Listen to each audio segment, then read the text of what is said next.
9 corridor planning technical task force meetings, 3 sets of public meetings, and 2 public hearings. When I say 3 sets of public meetings, that was, when we would hold one in Illinois, we would hold one in Indiana the next night, presenting the same information to the residents of Indiana. And over 100 community and agency stakeholder meetings in Indiana and Illinois. In addition to these meetings, 5 newsletters or fact sheets have been giving updates on the study progress that have been delivered to the stakeholders. And they're available on the project website, which I presume most of you have seen, www.illianacorridor.org, which has all the reports and all the current information as well as upcoming information posted for your enlightenment. So more than 100 suggestions, when we started this, more than 100 suggestions were received, and of these alternatives were generated by stakeholders and were originally grouped into a set of similar alternatives. This included 8 limited highways shown on the map here, A1, A2, A3, A4, as well as 2 arterials, which wouldn't be expressway type facilities, and those were arterial A1 and arterial B2. So, with recognition that a new transportation facility would generate benefits, corridor locations were identified. The study team evaluated the impacts of each of the stakeholder suggestions and consolidated them into this least impacting set of representative corridors and began the analysis of travel performance. So we took more than 100 different suggestions and we pared it down to what you see on the map here. And then from there we went studying it earlier this year and narrowed it down to 3 primary corridors, which you probably are more familiar with, which is the A3S2, the B3, and the B4.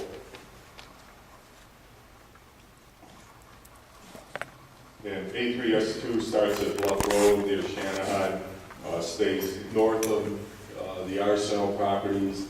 It does go through Center Point, multimodal yards, stays north of the South Suburban Airport footprint, and then just east of that, takes a dive to the southeast. So at the state line, it matches up with Corridor B3. Corridor B3 starts at Wilmington near Illinois 129, continues east, south of Medellin, scoots north of Simerton, and then goes south of Peatone, south of the South Suburban Airport, south of Beecher, and then in Indiana, it goes just south of Cedar Lake and connects to I-65 about 3 miles north of Indiana Route 2. And then B4 in Illinois is the same as B3, but near the state line, it goes south of Lowell and connects to I-65 about 3 miles south of Indiana Route 2. There's a number of features that B4 needed to miss, and that's why it looks like it's going that far south. There's a Purdue Observatory that has been built there. There's state parks that are included there as well as Lowell, the city of Lowell's well pits.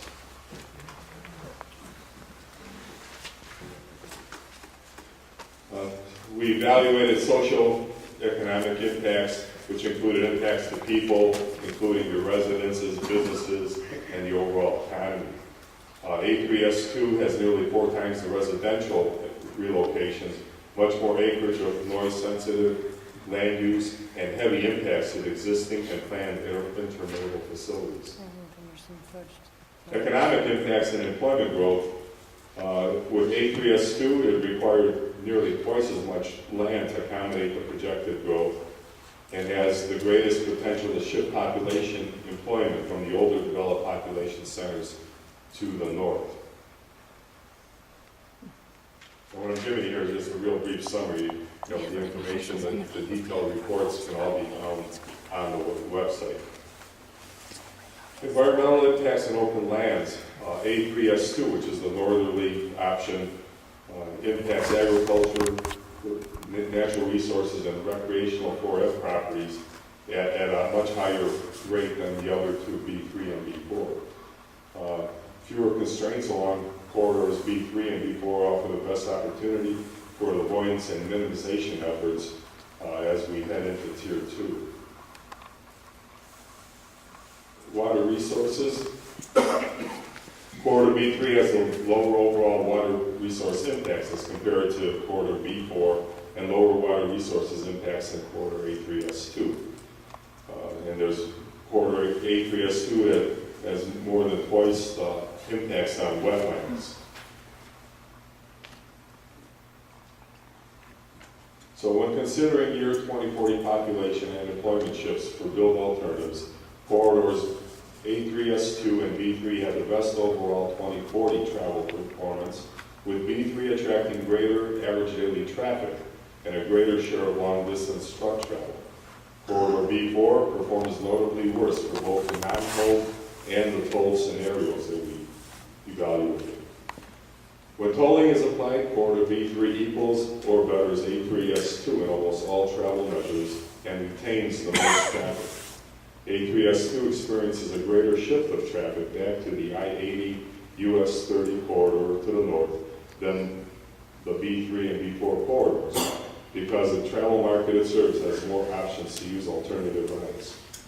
Corridor B3 is the best corridor from the perspective of travel performance due to its ability to attract the highest average daily traffic, attract trucks from local roads and I-80, and retain more of the traffic if a toll is applied.